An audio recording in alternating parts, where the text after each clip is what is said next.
एक दिन जब बच्चे स्कूल में होते हैं, एक अजनबी आदमी विल के घर में घुस जाता है और विल से मिलने की मांग करता है। विल अनिच्छुक होकर सहमत होता है और यह आदमी अपनी कहानी सुनाता है। उसका नाम लेस्टर बिलिंग्स है, द सुसाइड स्क्वाड के डेविड डास्टमाल्कियर, और उसकी खुशी से भरी शादी 3 बच्चों के साथ थी। एक दिन उनका छोटा बच्चा सिड्स विफलता में शिशु मृत्यु सिंड्रोम से मर जाता है। गहरे दुख में ढले हुए परिवार एक बाद एक रहस्यमय परिस्थिति में प्रभावित होता है, जब 2 बच्चे भी अज्ञात परिस्थितियों में मर जाते हैं। लेस्टर को यह मानने लगता है कि उसका परिवार एक दिव्य राक्षस, एक असली बूगीमैन द्वारा निशानित किया गया है। विल के आश्वासन के बाद लेस्टर चुपके से चले जाता है और ऊपर की ओर भटकता है।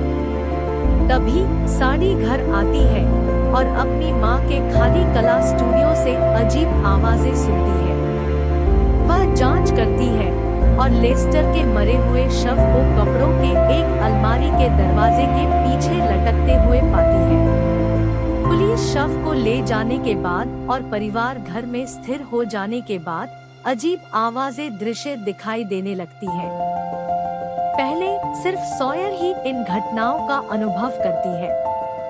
धीरे धीरे साड़ी अपनी छोटी बहन के दावों पर विश्वास करती है कि घर में एक बूगीमैन घूम रहा है, जो साये में छिपकर घूमता है, क्योंकि यहाँ तक कि उसका एकमात्र कमजोरी प्रकाश है। साड़ी जांच करने लगती है कि बूगीमैन वहाँ क्यों है। जानने के लिए लेस्टर की ओर वापस जाती है। वह उसके घर का पता खोजती है और उसके दिखावे के तौर पर छोड़े गए घर में तोड़फोड़ करती है, जहां उसे अब तक जिंदा रहने वाले व्यक्ति, पत्नी और मां रिता से मुलाकात होती है। अब एक शॉटगन से लैस और आधी ही पागल रिता बताती है कि बूगीमैन उसके परिवार की और अब साड़ी की पीछा कर रहा है।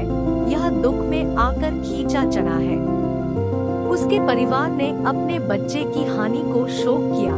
सॉयर की मृत मां के शोक की तरह आध्यात्मिक प्राणी के लिए मटकन है। साड़ी अपने घर लौटती है और अपने पिता को सच्चाई बताने की कोशिश करती है, लेकिन वह सुनते नहीं है। उसे कहते हैं कि वह बेसमेंट में जाएं और अपनी मां की चीजों में से कुछ को छुटकारा पाएं, जो बक्सों में संग्रहित है।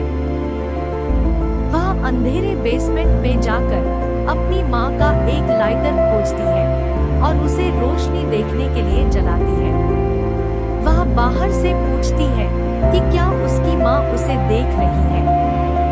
एक परीक्षा के तौर पर वह अपनी मां से कहती है कि लाइटर की आग को बाएं तरफ ले जाएं। लाइटर की आग नहीं हिलती है।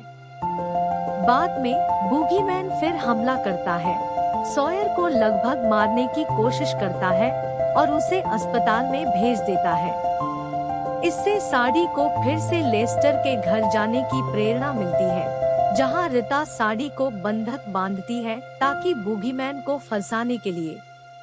ऐसा लगता है कि यह सफल होती है जब रिता द्वारा बूगीमैन को बंदूक से गोली मार दी जाती है। हालांकि यह एक चाल है और यह प्राणी रिता पर हमला करता है, जिससे उसे साड़ी को छोड़ देने के साथ साथ मार देता है। साड़ी घर को भागती है, लेकिन इससे पहले हम देखते हैं कि विल और सॉयर पहले ही घर लौट आते हैं, जहां उन्हें तत्काल बूगीमैन द्वारा कैद कर लिया जाता है।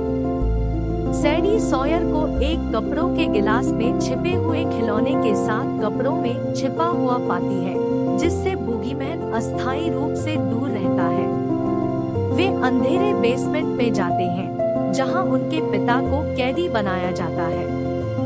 बहनें प्राणी को दूर खींचती हैं और अलग अलग उससे लड़ती हैं, जिससे एक गैसोलीन की डिब्बी फ्लोर पर छलकाती है। सॉयर बेहोश हो जाती है और प्राणी सैडी पर बैठ जाता है, अपना मुंह खोलकर उसे खाने की कोशिश में। सॉयर जागती है और अपनी बहन की मदद करने के लिए प्राणी पर कुछ गैसोलीन फेंकती है। सैडी उसी लाइटर को जलाती है जिसे पहले से पास में रखी थी, और इस बार धुंधले अंधकार में आग बाएं ओर जाती है, जिससे दिखता है कि उनकी मां उनके साथ आत्मा में है।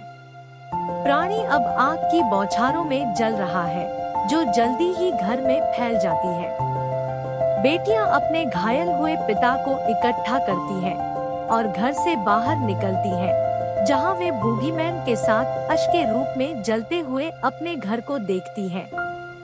फिल्म एक दिन के समय में आगे बढ़ती है, जहां विल, सॉयर और सैडी एक परिवार चिकित्सक के साथ एक परामर्श सत्र को समाप्त करते हैं।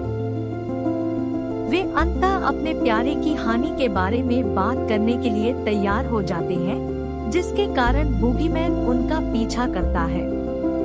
जैसे ही वे जाते हैं, सैडी को लगता है कि एक खुली अलमारी से आवाज आती है।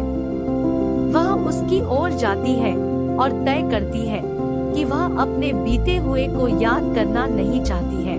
उसे दरवाजे को बंद कर देती है, शाब्दिक और प्रतीकात्मक